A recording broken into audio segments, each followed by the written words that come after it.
Welcome.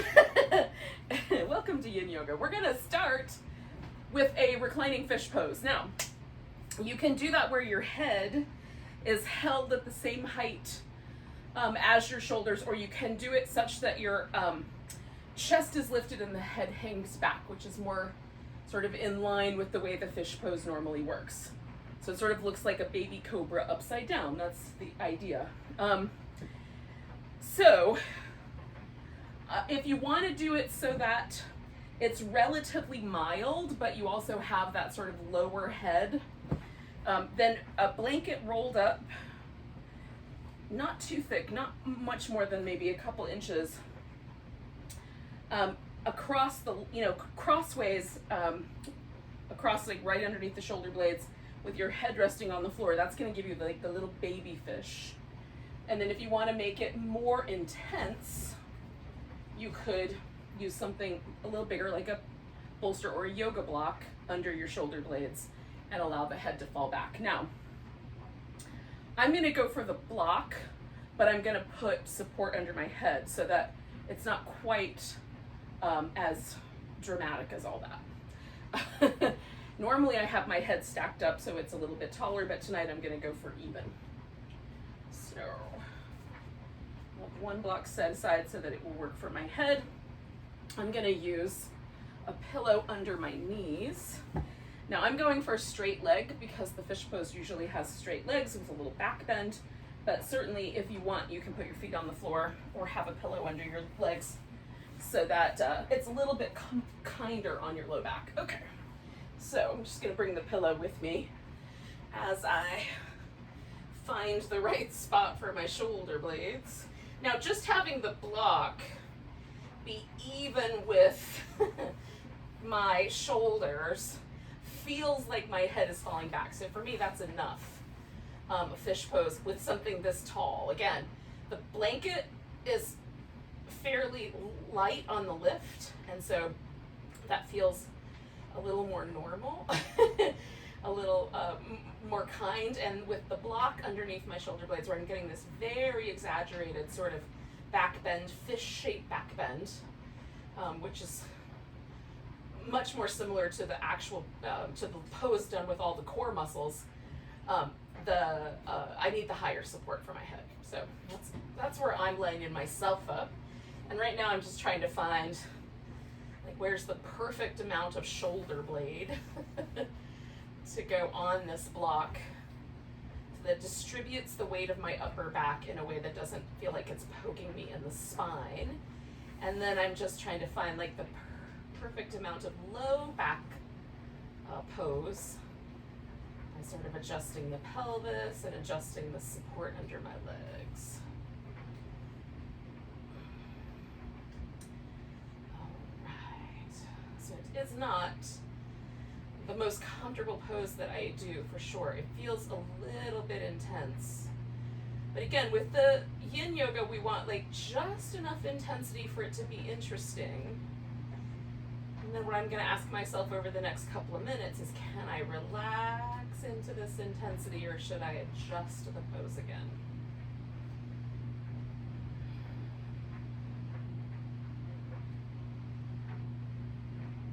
It's feeling pretty good. It's definitely, there's a firm support under my back. I'm aware that I'm doing a back bend, but it doesn't feel uncomfortable.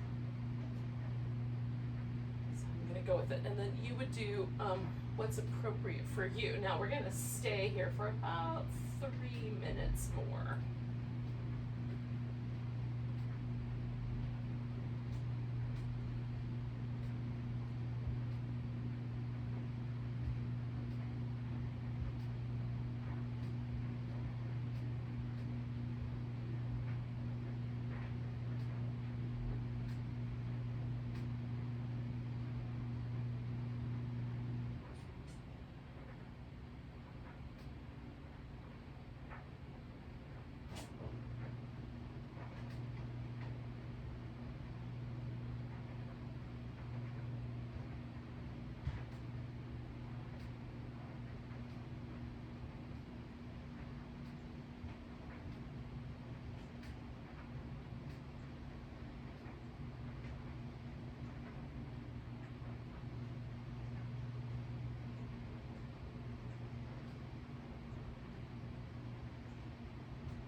theories about back bends. Okay, we're in our last minute here. One of the theories about back bends is that they help us lighten up a little bit, that they make us feel a little bit more uplifted, happy, joyful. Now, I like to hear that piece of information and then go in there and find out for myself. So we'll do a little, we'll do this back bend, we'll do another back bend in a little bit, and you just have to sort of judge it based on how it feels to you. But I definitely think, ask yourself, like as we're practicing, is that information accurate?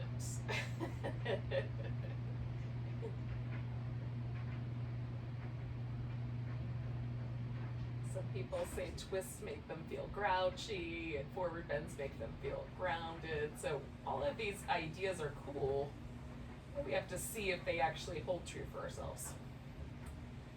All right, so I'm gonna just make one change. I'm just gonna bring the soles of my feet to the floor. I'll take this pillow out as well while I'm at it. And then since I'm here, I'm gonna go ahead and just stretch through my arms. And then I could take that block out from behind my head and rolling to a side. Take the block out from under my shoulder blades. Now, I'm going to keep these blocks off to the side because I don't need them right now. What I may want though is the pillow or a blanket or maybe a little bit of both. And this, you'll determine as we go along here. So, we're going to start with a cat pulls its tail. And for me, a strap is a helpful tool for that because some of us will be able to bring one foot in behind and reach down and hold onto it really easily. But if you're not in that camp, then being able to hold onto it with a strap is helpful.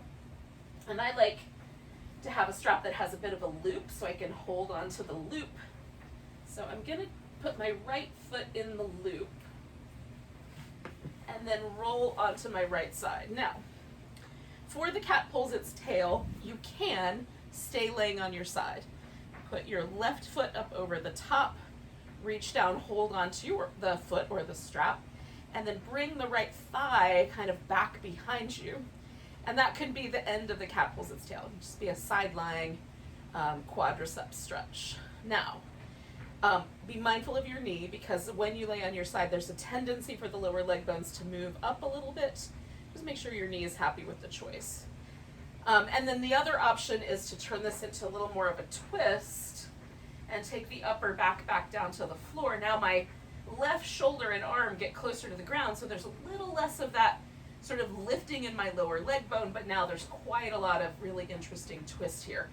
And so that's where like a blanket or a pillow tucked under a shoulder or under the foot might be helpful.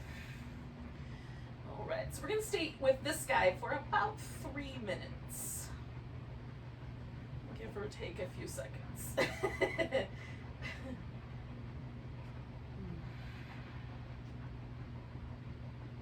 Now, the emphasis for me on this pose, besides the twist, which is there, is also the top of the thigh. And that is where that's what I'm after, is this kind of front body. So the meridians that are important for summertime in Chinese medicine, which Yin Yoga has some roots, it's got a little bit of roots in India and a little bit of roots in Taoist practice as well, Qigong practice. Given that, summer is, early part of summer is the season for the lungs, and the lung meridian runs through the arm and runs through the, around the mouth and through the front part of the body. The later part of summer, as we kind of go through the summer, is stomach season, and the stomach meridian runs down the front of the thigh, up through the belly, around the mouth as well. So the front body, emphasizing lengthening the hip flexors, lengthening the top of the thigh, lengthening the front, or the belly, the abdominal, front of the abdomen, are all sort of summertime balancing poses is the idea. That by doing these things, we sort of help harmonize ourselves with the summer season. And so since we're still in relatively early summer, we haven't hit that midsummer yet, not quite, we got a few more days. We can focus on the lungs by noticing the breath and using breath as a meditative grounding. And also a kind of way to help us feel lighter, right? The breath it's air. Element of air is very light. And one of the beauties of summer is that it is a season of light. We have the most light we have all year during the summer, physically in the world. And it usually makes us feel a little bit lighter. Some of our schedules, like kids for sure, their schedules get really light in the summer, most of them. But we, often lighten our own schedules, take vacations, that sort of thing. So we want to see if we can let our practice help us embrace the joy of the season as much as anything else. So we're on our last minute here, incidentally. I've chatted you up for a while, so hopefully that's all right.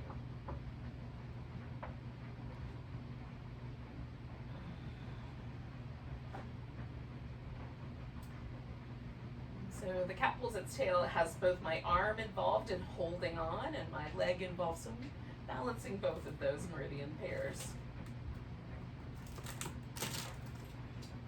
So we're going to take a nice big breath. Now I'm letting go of my foot first, and I'm going to straighten that leg out. I've got a strap around it, so I've got to do a little bit of swishing to get that off. And then once that leg is all the way straight, I'm just going to roll back onto my back. Now I'm going to stay with this right leg. My right leg was the one that was, the top of my thigh was the emphasis.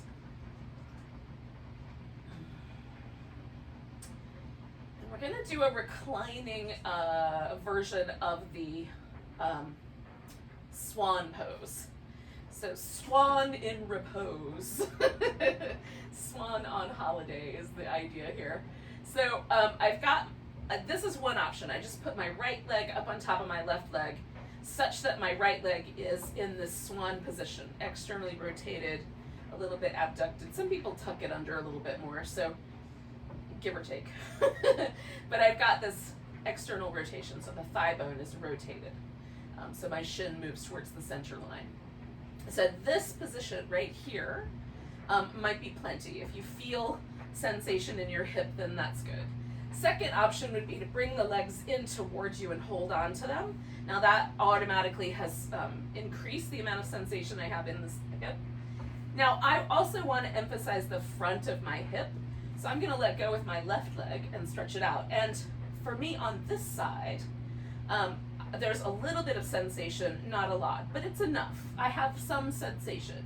If you have zero sensation of the front of your hip kind of lengthening or stretching a little bit, then you're certainly welcome to elevate your hips up on a pillow, a folded blanket, a folded towel, so that once the hips are elevated, this leg will drop further back, almost like a lunge on the front of the hip, and that will give you a little more sensation and perhaps enough. Okay, so holding onto my foot and holding onto my thigh bone, I'm just gonna let that left leg stretch out. And hold the leg like a little bit, like if I bring my leg a little closer to the center line, there's a little more sensation in this outer hip. I try to keep my lower leg bones turned so that they match the angle of my femur, so I'm not rotating at the lower leg at all. And that keeps my knee happy. So stay for about 3 more minutes.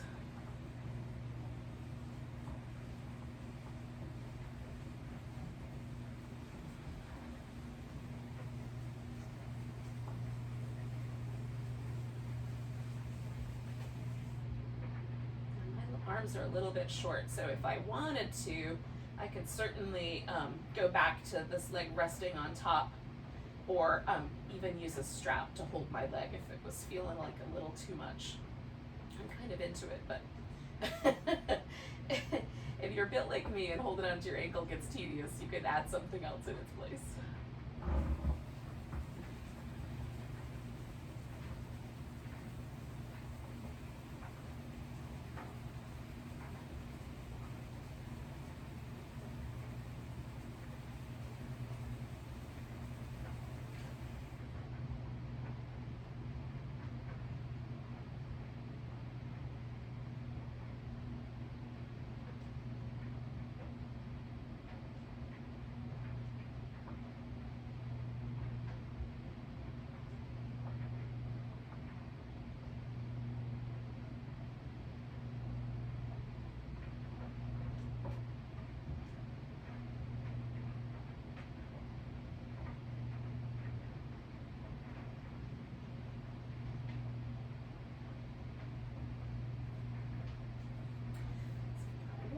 Left here.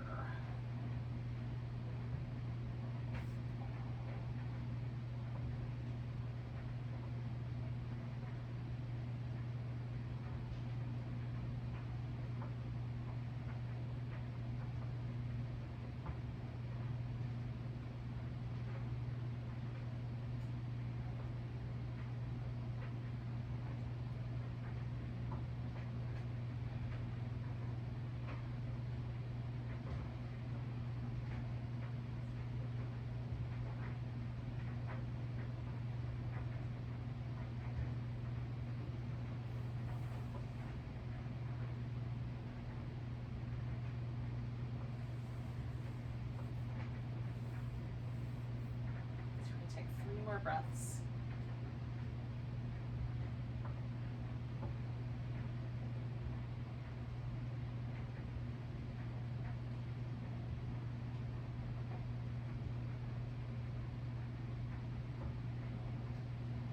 Now, before I let this go, I'm just going to put my left foot on the floor, and then I'm going to set my right foot up on top of there.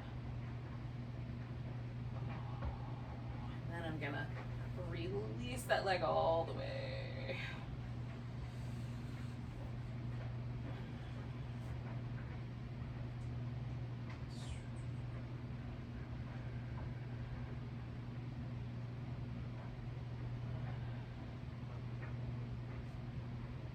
Now, just kind of noticing the difference between the right leg and the left leg. Definitely feel a difference, and I'm also just checking in to make sure I didn't do anything that feels uncomfortable or sort of grouchy, especially in my knee joint, my hip joint. Just checking in. If everything feels pretty hunky-dory, then we're gonna do the other side of our cat pulls its tail. I'm gonna rotate around so I can keep my eyeballs where the clock lives.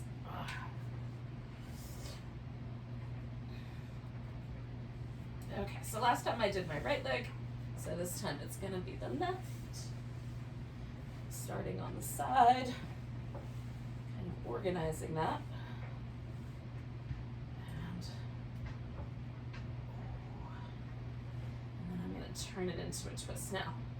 Again, for me, this side's a little bit tighter, the right side is, so the twist doesn't want to go as far around. My foot wants to kind of float, so I might wind up either resting my foot on my thigh or adding a pillow to this mix. I think I'll add the pillow. What have I got? A little hangover spot. It doesn't have to stay on the floor. Okay. And so once you're in your pose and settled in, we'll stay for about 3 minutes or so.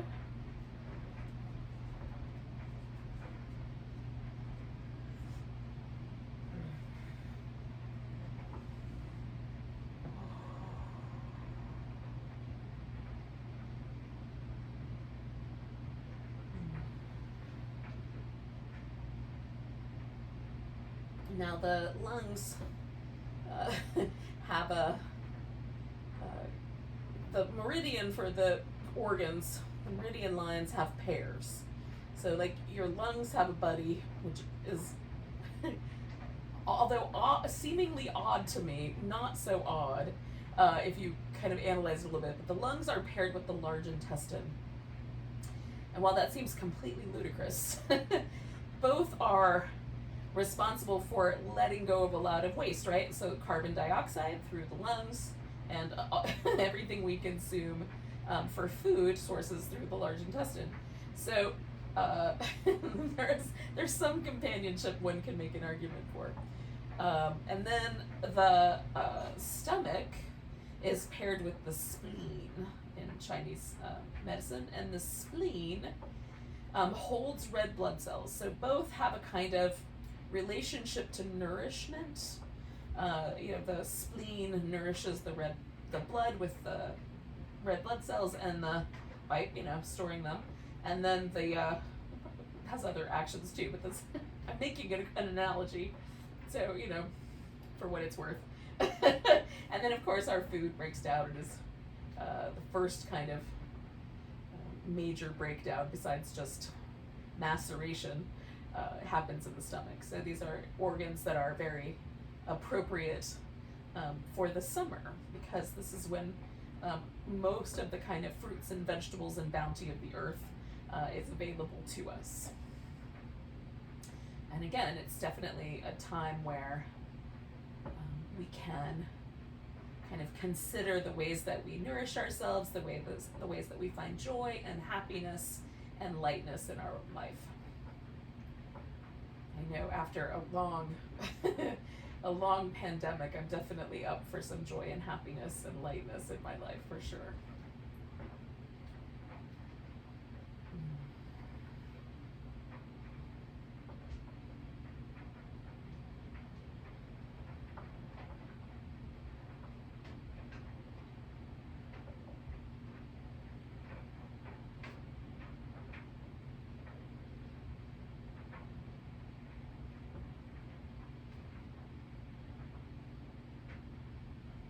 Going to finish out the minute that we're in right now, and this is our last minute. Not quite a minute.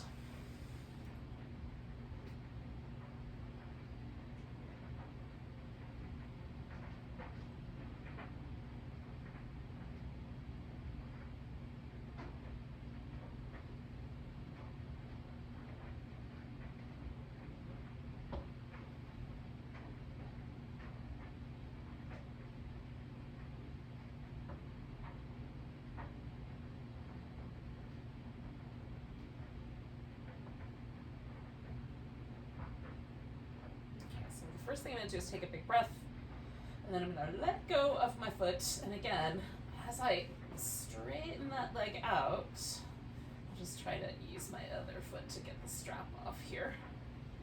I'm going to get that guy first, and then unroll the rest of the pose.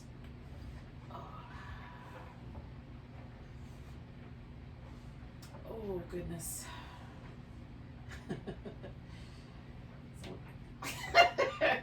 Smacked myself in the nose with the end of my strap, but luckily it was the soft fabric end and not the metal buckle end. I've done that too. It's never pleasant. All right, so I'm going to put my right foot on the floor. I'm going to put my left leg up on top. I'm going to check in, because that might be enough. There are days where my hips are tighter than other days. Maybe that's enough. And then bring in the leg in, and just checking in with my low back and everything else. And then I'm gonna go ahead and extend my right leg all the way out.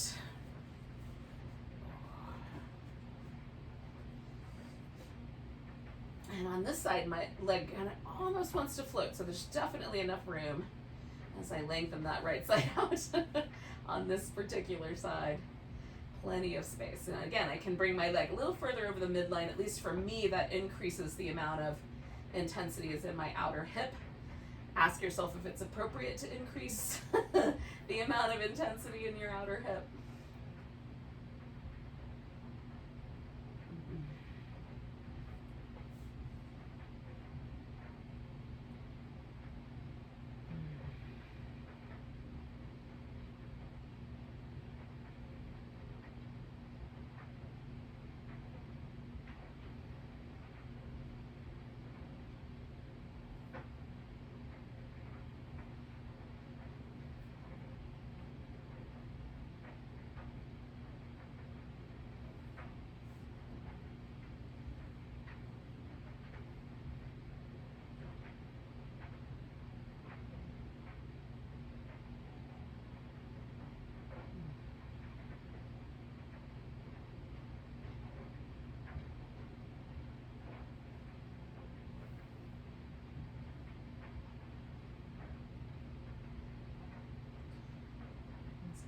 can kind of emphasize the breath.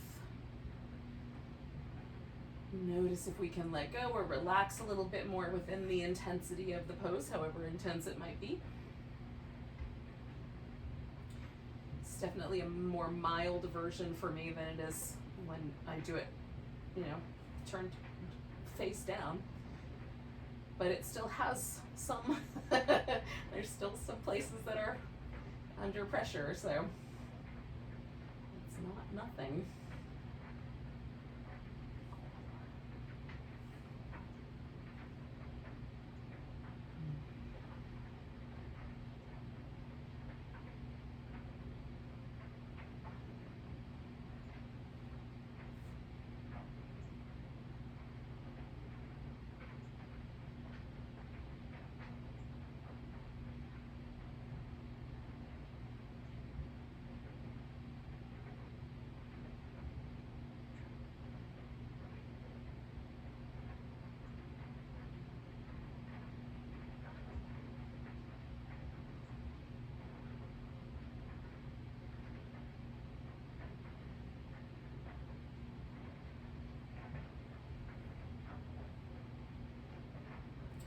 Stay for one more minute.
Take a nice big breath. And again, I'm going to take that right foot and put it on the floor first, so I have a little bit less of a drop. Letting go of that leg, just letting it rest there for a moment. And then, I'm giving both my legs a little stretch and just checking in, see how everything went.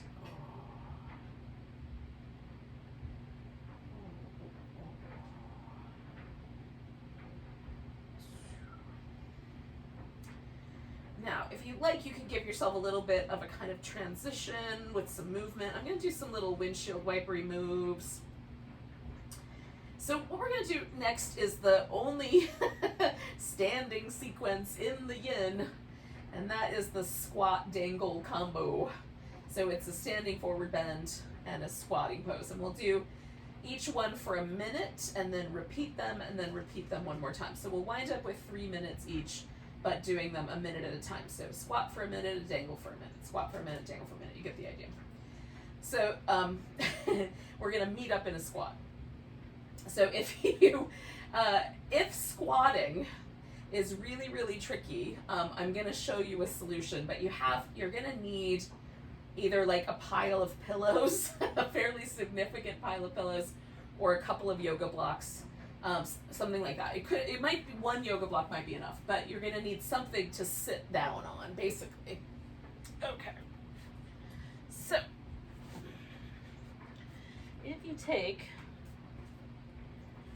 a couple of yoga blocks, I'm gonna build quite a seat, and then you can always make it smaller.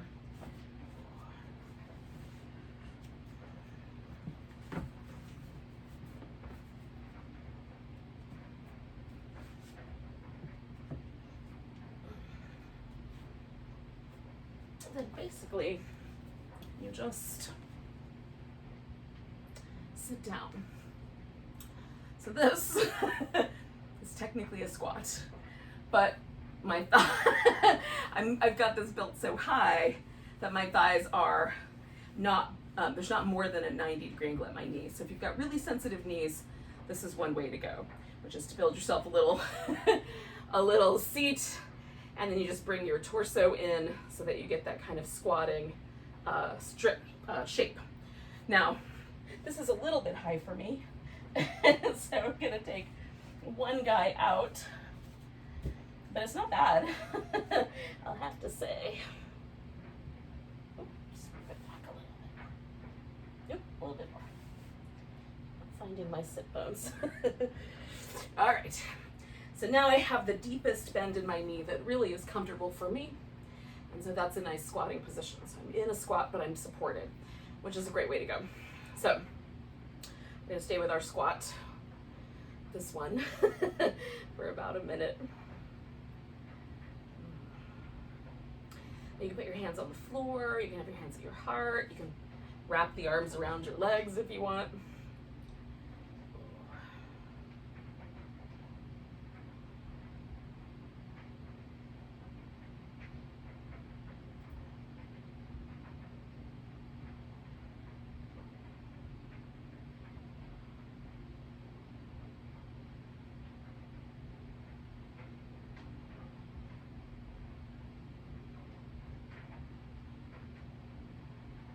Take a nice big breath, and we're going to turn this into a dangle. So we're just going to straighten out the legs and fold upside down. And for some of us, this is going to be the tricky pose. So you might want your props under your hands so that your hamstrings get a little bit of a break, or even under your forehead.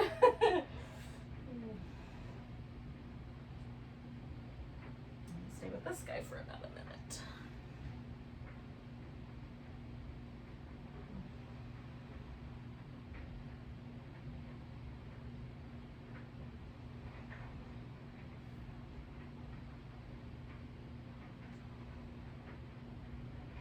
Now this is an inversion, so my head is lower than my heart, lower than my hips.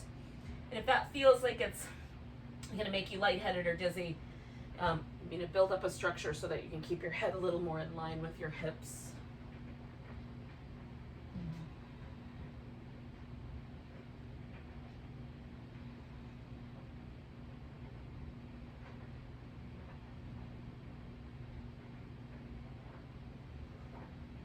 Take a nice big breath, and then we'll come back to our squat.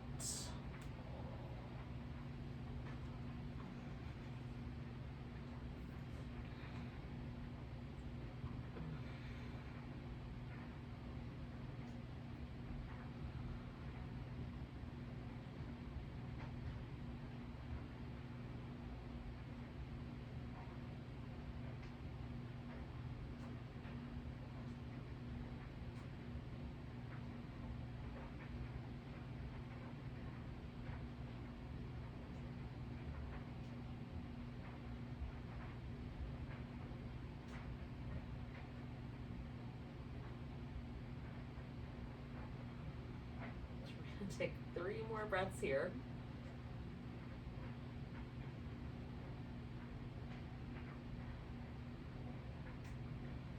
One more big inhale. And then with the exhale, you'll switch it into a dangling pose.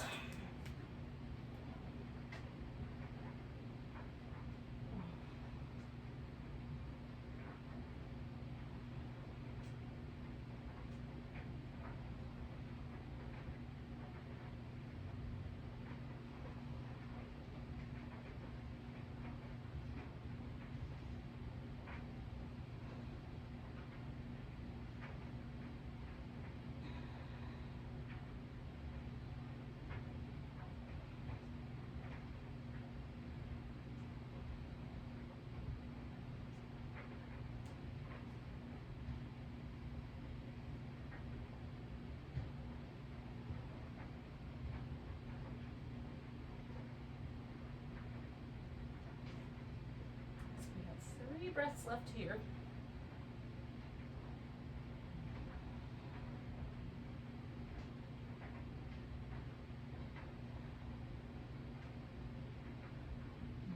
And then we're going to take ourselves back for our last squatting pose.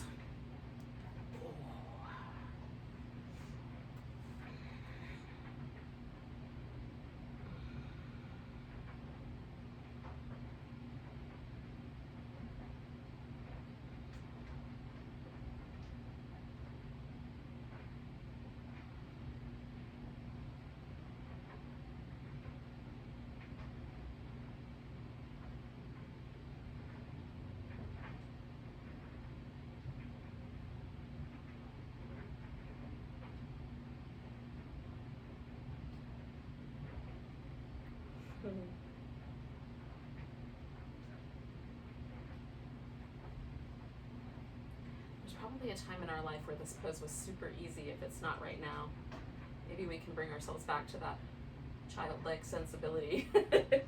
We're gonna take 3 more breaths, 3 more poses, 3 more breaths.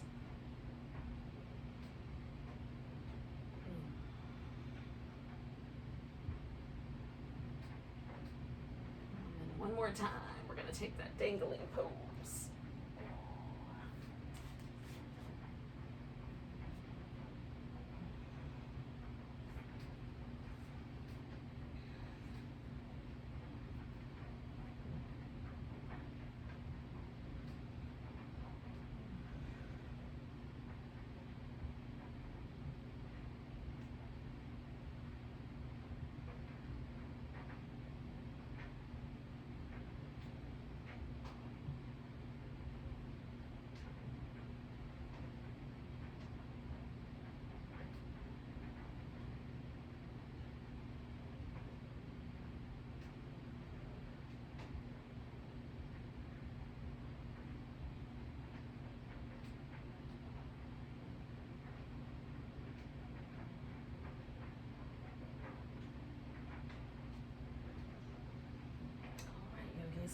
We're going to take 3 more breaths here.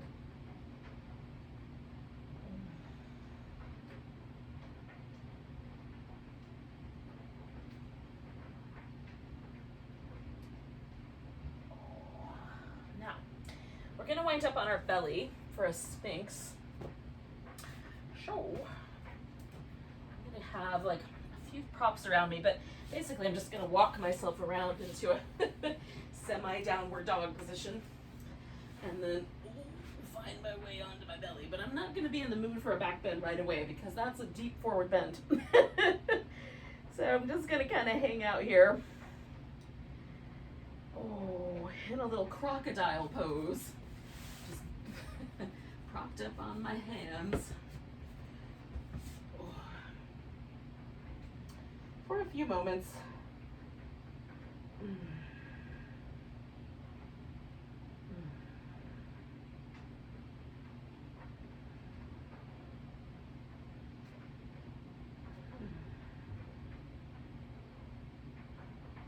Now I'm gonna keep the little crocodile, but I'm gonna add a pillow, so it's sort of in between. But if you're ready for going back to a back bend, you can prop up on your elbows for a Sphinx, or prop up on your hands for the seal pose, if one of those back bends would suit you well. We're gonna stay with this guy for about 2 minutes, and then we're gonna change into our double frog, which might be the pose of the month. I'm sort of feeling the double frog these days. You can do a single frog though, you don't have to do the double frog.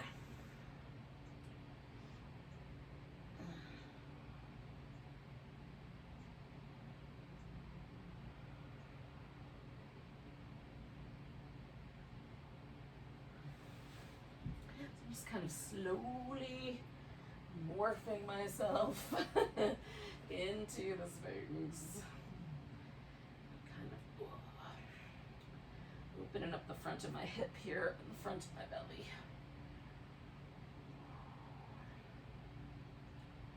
I try to keep my glutes relaxed. That does not always work out. The higher I push up, the more my glutes try to help me.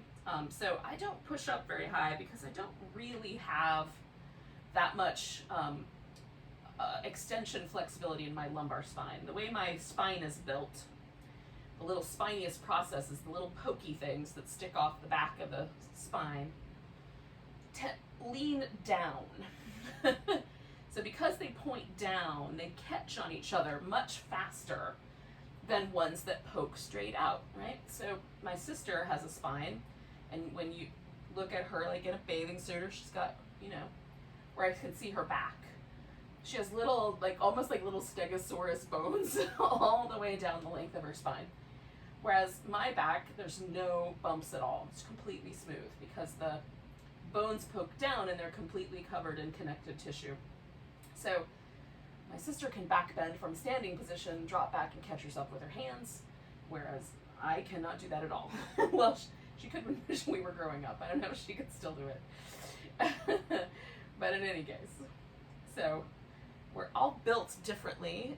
You know, we're built like who we are. And so we just work with that given the poses, right? So whatever your back bend is, that's it.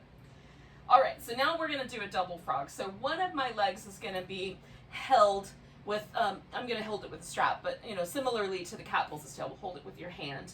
And the other leg is gonna come out like a little frog flipper out to the side. And depending on the shape of your hip and the shape of your femur, you may wind up laying more to your side because of that joint. And some of us will be able to lay a little more down toward the floor. So based on that, you can kind of adjust the pose, either just do the one leg, or you can do both. You can just do the other leg, you know, just do the holding onto your foot frog. Again, I'm gonna use the strap to hold onto my foot because that works much better for me. I'm gonna use this pillow so I can kind of hang out in more of a little crocodile shape. I'm just gonna bring my foot in and hold onto the strap where I feel that sensation on the top of my thigh and the front of my hip. And on this side, it's a different sensation. It's more in the hip joint itself. So I've got a little bit of both. And then we'll stay with this guy for about, it'll be a tiny bit more than 3 more minutes. Whatever the end of this minute is, and plus 3 more.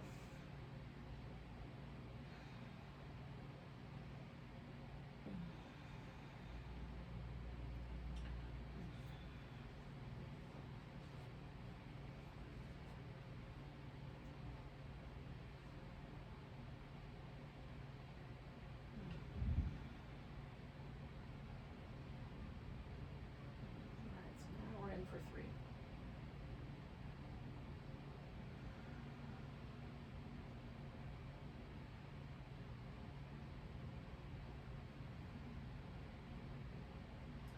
I'm trying to relax the front of my hip as best I can toward the ground. And then, you know, there's the sensation of each leg individually. And then the rest of my body, like my mouth and my eyes and my shoulders, I'm trying to just let that sort of melt a little bit, get really soft and relaxed. Coming back to the breath.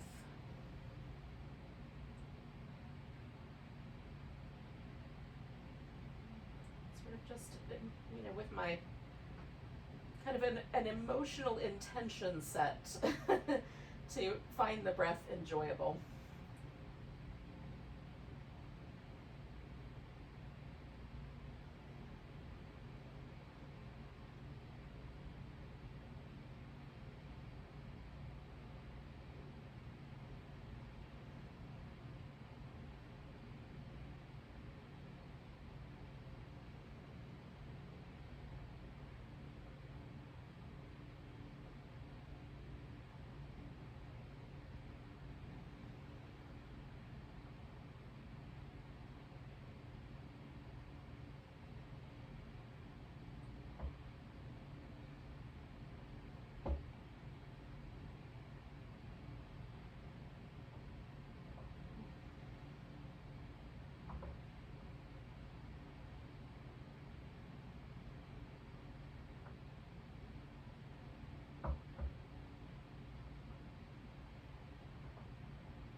Inside of our last minute here.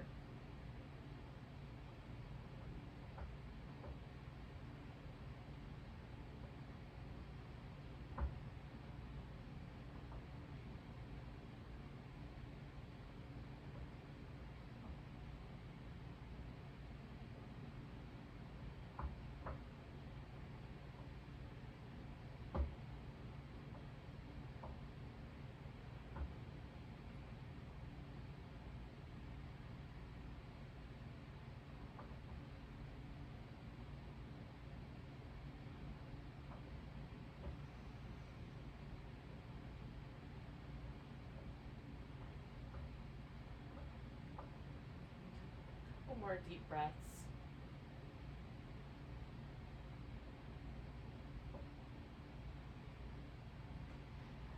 Now, I'm going to let go of the one that I'm holding on to behind my back first. So this guy that has the strap on it, I'm going to let that one go first, so that I can really easily kind of roll to straighten out that other leg. And for now, I'm just going to kind of melt back into my little sphinxy crocodile here.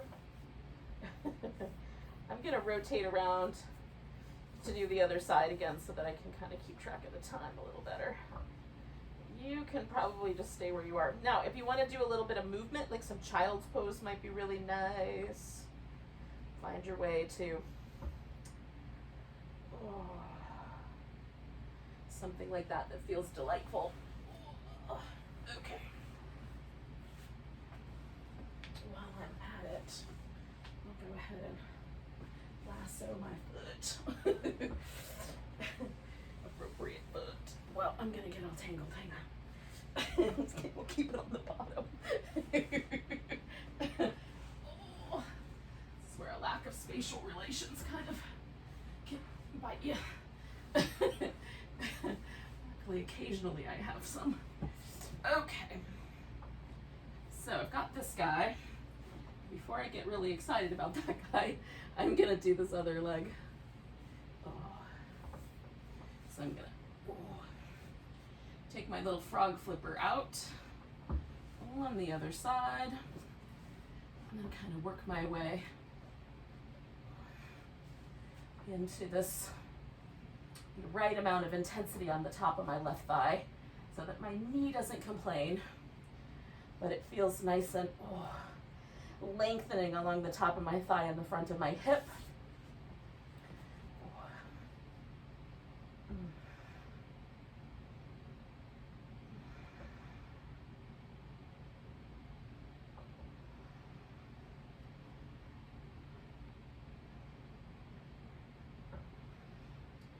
And again, now that I've got myself settled in, I'll stay for a bit.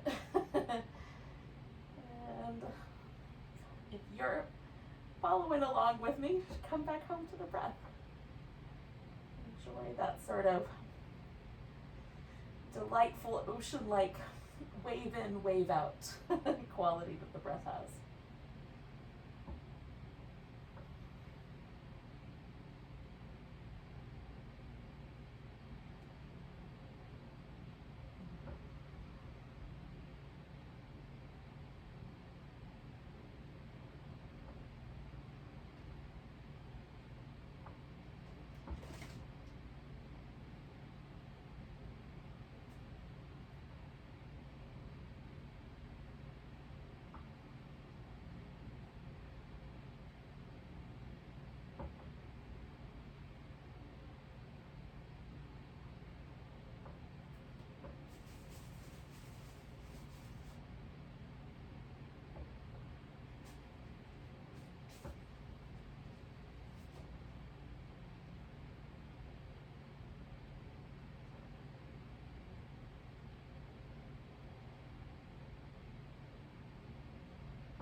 So between like now and this next minute, which will get us, up to our last minute. So for the next 2 minutes, how's that? This is the time for me that's the most magical. It's the time where my body really starts to relax and let go and melt a little bit more. The muscle that I've been feeling a lot of sensation in, is now beginning, like the top of my thigh, which in my case is the top of my thigh. But it's starting to feel a little softer, a little more inviting. Now, you have a choice. You could go a little deeper in, but what I have found for myself lately is I just like enjoying that slightly easier moment, right? And especially kind of along this line of being present for a kind of summer vibe, which is a little more laid back, a little more enjoy the moment. So hopefully We're in our last minute here, or just about. No, I think we are. We can just let this kind of maybe a slightly softer space really sink in with us. Or we can sink into it. Maybe that's a better way to say it.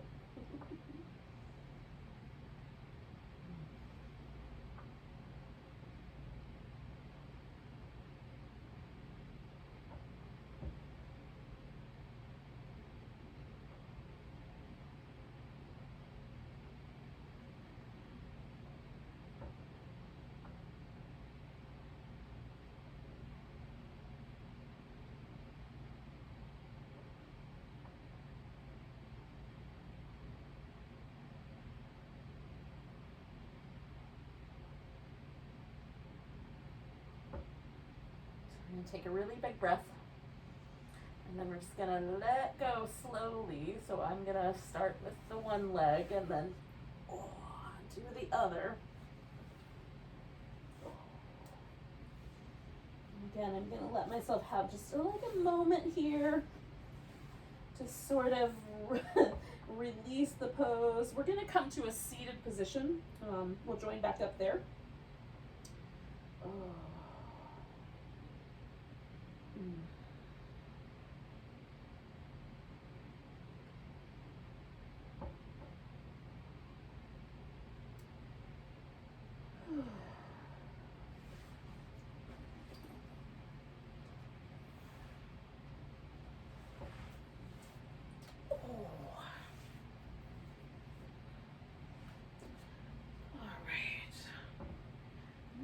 You can get here when you get here.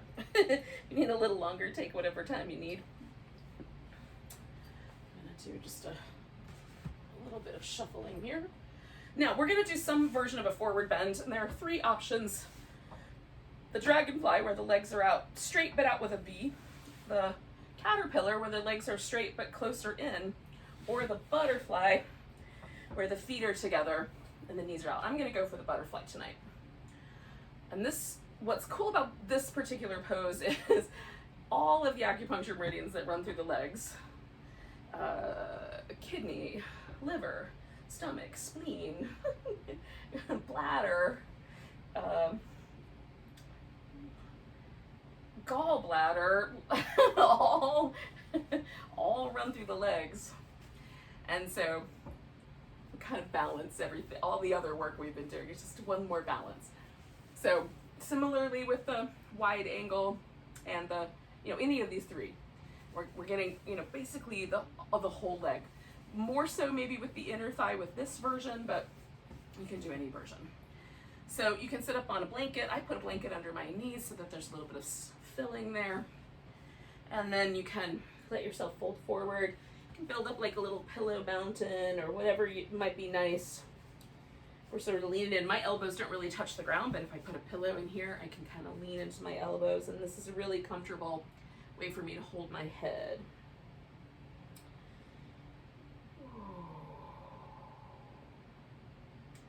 So if you're, again, we kind of went from the dangling pose to the back bend, and we kind of let ourselves ramp into it. So similarly with this pose, if you're feeling a lot of resistance in your lower back, just back up a little bit and start sitting.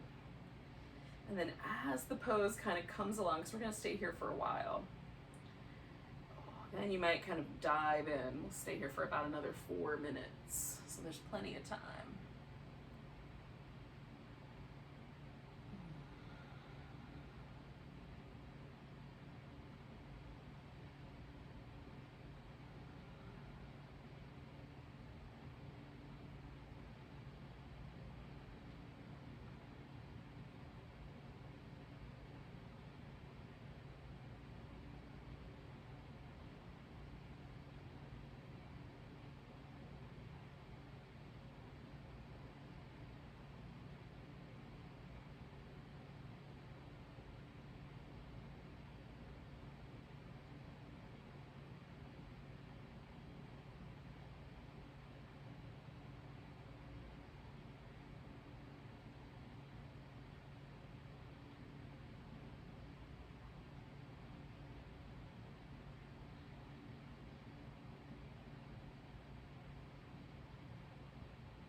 one of the things I love about this pose, now that I'm kind of finally feeling myself kind of merge into it a little bit more, is I love the sensation of my breath in my back, right?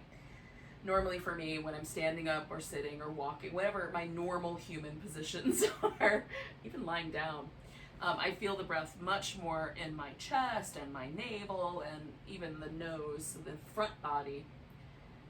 But this pose invites us to kind of take a seat in the back body and to notice how the muscles of the back also respond to the breath. And they just are, it's a little more subtle, but now they're sort of helping out by taking more of the role of making room for the diaphragm to expand.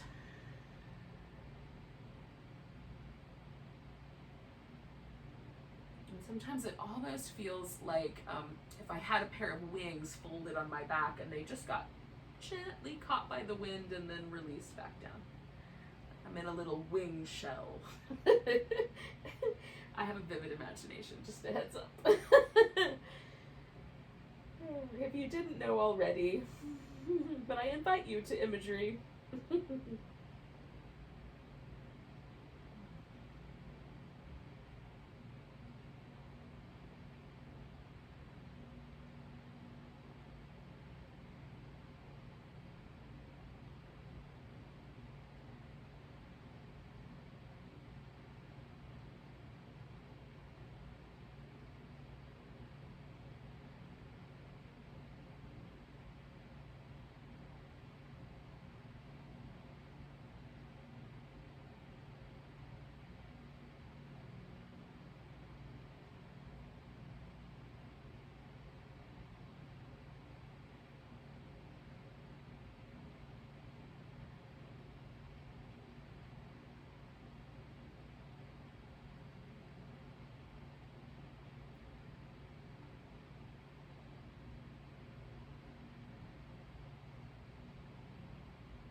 Stay for this last little bit here. We're inside of our last minute.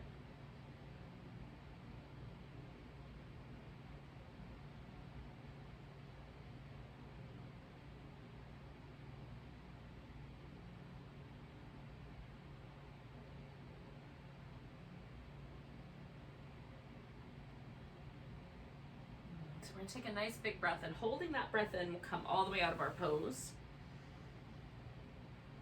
Just sort of start unrolling and then keep filling up until I get to the very tippy top, and then let the breath go. I'm going to let my legs go. Now I'm going to put this pillow down here because I'm going to have that under my legs when we get to Shavasana. And I'm going to put this blanket over here so I have a little pillow for my head. I'm all ready to go. But before we get to that, we're going to do a pranayama practice, a breath practice. And I'm going to give you the explanation because this breath practice sometimes makes people feel shy, but you're at your house alone. So maybe, you might not be alone, but you're at your house. So be a little brave and try this breath practice out. Now this is called bee breath, or Brahmani pranayama. And the reason it's called that is because it's sort of, when you are doing it, the sound that is produced has a sort of reminiscence to like a hive of bees, a little humming sound. So if you have any aversions to insects, just remember, like bumblebees or honeybees are like tiny flying furry companions. They're our friends. They make it possible for us to eat, especially fresh summer tomatoes and other things of that ilk. And so if you can think about them like in a kind way, a loving way, that will get you into this breath. Now the reason we're doing this in particular for the summer solstice, or kind of the lead up to midsummer, is twofold. One, again, we're trying to feel that kind of joyfulness, that kind of lightness. And this breath, or breaths that have a vocalization in particular, have a really interesting impact on the vagus nerve. Now the vagus nerve is actually a pair of cranial nerves that come out of the deep part of the brain, run through the throat, through the heart, the liver, the stomach, the intestines. So it's the nerve that connects our gut to our head. and may be responsible for those like gut feelings that we have. Like we know something's true in our gut, probably the vagus nerve. Now, when the vagus nerve is well toned, when there's a lot of easy communication between the two, it's really easy for us to ramp down from stress. We feel more joyful, lighter, more sense of well-being. When the tone gets lower, it's much harder for us to kind of drag ourselves through the day. It's harder to feel joy, harder to feel light. And so this breath improves or increases vagal tone because we're going to make a sound. So you're going to cover your ears, and what I do, there's like this little flappy bit on the front of the ear. I just kind of tuck that in with my thumbs. And then you're going to close your eyes, and you can just rest your hands really lightly over the eyes. Don't poke your eyeball. Just rest your hands lightly. And then we're going to take a big breath. When you exhale, you're just going to hum until you run out of air. And then you take a breath. Exhale, hum. And when you do that with your ears closed in, you're going to get the bees. So we're going to do this for about a minute, okay? Just one breath after the other, and then when you think a minute is over, or when I say, if you hear me say, that's about right. So,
one more round.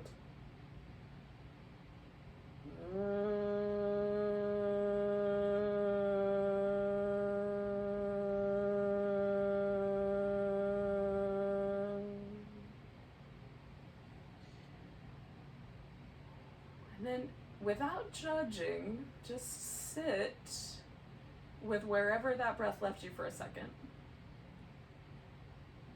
And then we're just going to ease our way down into a final relaxation. You can do that as a shavasana or as a legs up the wall, whichever is available at your house.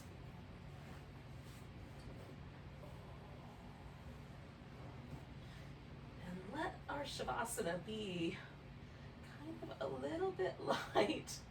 Maybe that breath felt a little silly. That's okay. Silliness is part of the fun.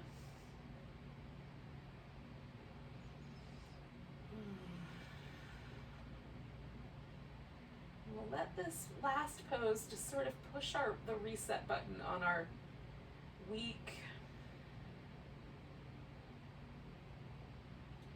on our day, maybe on our year.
So really gently take a moment to notice your breath again.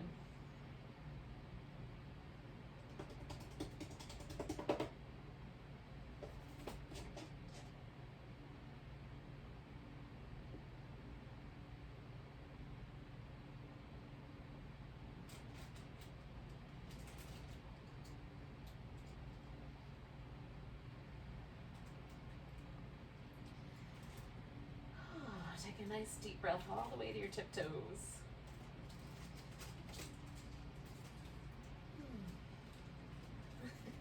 Wiggle, stretch, move around. Oh, and when you're ready, oh, you can come to a seated position.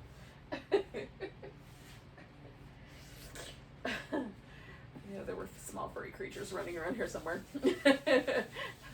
Thank you for joining me for some Yin Yoga. Let's take a beautifully big breath all together. And a big deep sigh. Enjoy the rest of your night, everyone. Namaste.